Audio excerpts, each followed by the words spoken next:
Hi folks, Wayne Haney, your local licensed insurance counselor and insurance professor here. And I am speaking today about the perils in home insurance. And this is installment one of two about perils because perils are important. They sound scary, and in a way, they kind of are because they are the things that happen to our home, and if one of those things happen, then that is what is covered. Here's a hugely helpful tidbit though. You want to make sure that you look at what is called the perils form of your home insurance policy, because that form lists out what is covered and what is not covered.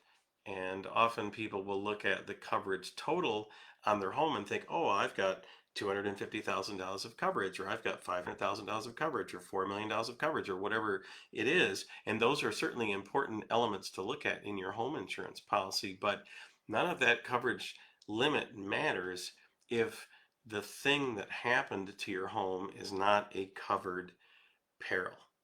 So let's get into this. The most common form for coverage on homeowners insurance is called Broad Perils or Broad Form, and it lists 16 major things that if one of these things happen, then it's covered.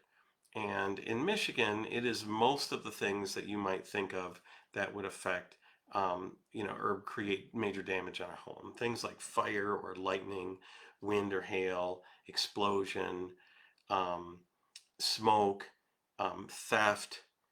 Those things are covered.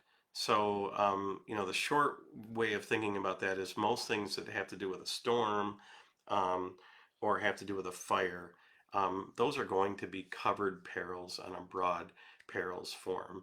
The other of the 16 include things like vandalism, um, falling objects, weight of ice, snow, or sleet. That's hugely important in Michigan.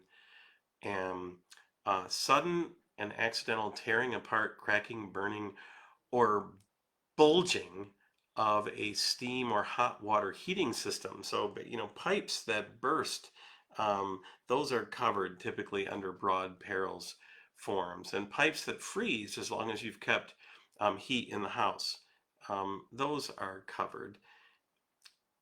Curiously enough, even volcanic eruption is one of the 16 that is covered in a broad perils policy. So the key is for you to know what form you have and look for the word broad perils if that's yours. And then you can set your mind at ease that if these are the 16 things or the things that are keeping you up at night, making you wonder, is my house covered or not? If it's on that list, then you're good.